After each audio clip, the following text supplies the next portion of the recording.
A little over 3 years ago, Sri Lanka emerged from a 3 decades-long terrorist conflict waged by the Liberation Tigers of Tamil Nadu, better known as LTTE. Today, the country is experiencing a national revival that will restore it to its rightful place on the world stage. The challenge before the government is to facilitate this resurgence whilst taking necessary steps to ensure long-term peace and stability by upholding national security. The humanitarian operation that liberated Sri Lanka from the LTT's brutal terrorism was centered on restoring complete normalcy to the nation. It was the intention of the government to bring back peace and stability for all our people. Now that this objective has been achieved, it is vital that the country moves forward and fully exploits the many opportunities afforded by peace. All Sri Lankans, irrespective of their ethnicity, religion, or affiliations, must gain the confidence that they can lead lives of dignity, equality, and fulfillment within a supportive, dynamic, and multicultural environment. To achieve this vision, the government is presently working hard to achieve national reconciliation and sustainable development.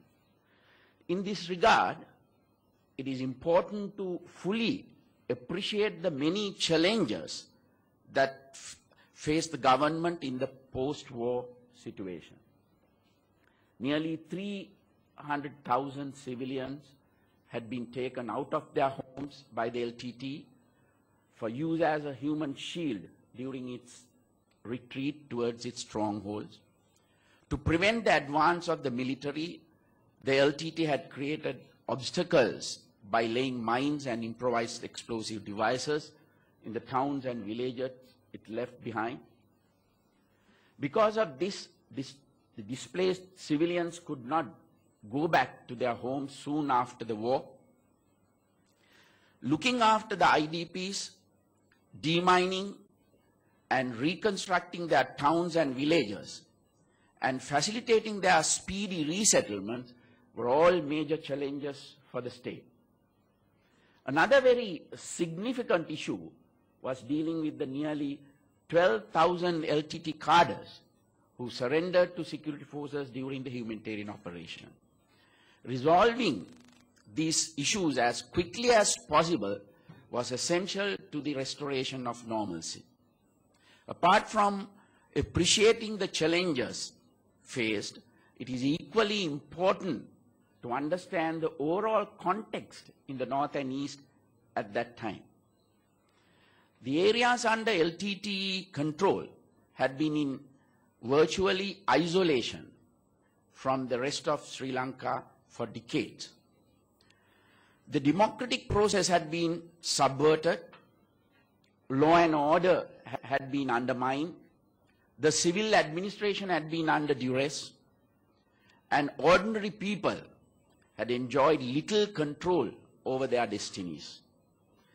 Although the LTT had maintained the trappings of a state apparatus in the areas it controlled, it was an illusion designed to disguise territory held under gunpoint. Economic development in these regions had also lagged far behind the rest of the country while under LTT control. Although successive governments had continuously supplied services including healthcare, education, and utilities to these regions over the years, the LTT did not allow these resources to be used properly.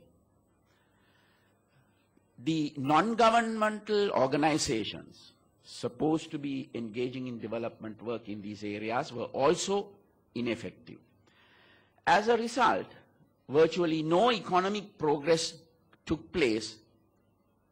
The infrastructure, including the transportation networks, power supply, irrigation canals, and telecommunication services, etc., were badly underdeveloped. Developing the regions formerly under LTTE control was the primary challenge that the government faced in the post-war situation. The Eastern Province, which was liberated from the LTTE in July 2007, was brought back to virtual normalcy even while the humanitarian operation was continuing in the north. The various groups that had operated in the east and carried arms for their protection against the LTTE were speedily disarmed and encouraged to join the political mainstream. Elections were held in the Eastern Province as early as May 2008, giving the people the ability to exercise their franchise without fear. This restoration of their fundamental democratic rights was a significant accomplishment in a country that was still at war. Fisheries and tourism in this province.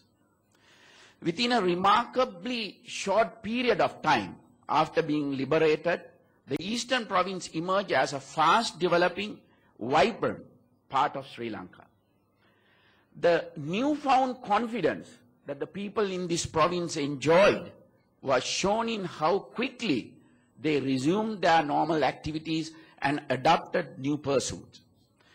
The revival of cultivation activities increased the acreage of productive paddy fields in the province and significantly, and their confidence in the proper functioning of the electoral process is one aspect of this.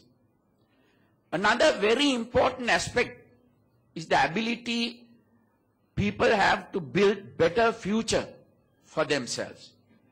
That is why, as was described before, the government has focused so much attention on restoring the infrastructure and services needed to facilitate the return of economic life in these areas. It is also extremely important that all our citizens have equal access to the services provided by the state as well as state institutions. In this regard, I am particularly pleased to note that the actions taken by the government to increase the numbers of Tamil-speaking policemen have been extremely successful. 789 Tamil policemen have been recruited between 2000 and 2011. And they have been trained and posted to these police stations. In 2012 alone, a further 425 have been recruited. Training in Tamil language has also been provided to additional numbers of police personnel. 11 new police stations have also been established in the north. And all the people who live in that region now have equal access to the state's mechanisms for law and order. The renewed economic opportunities and freedoms that the people of the north now enjoy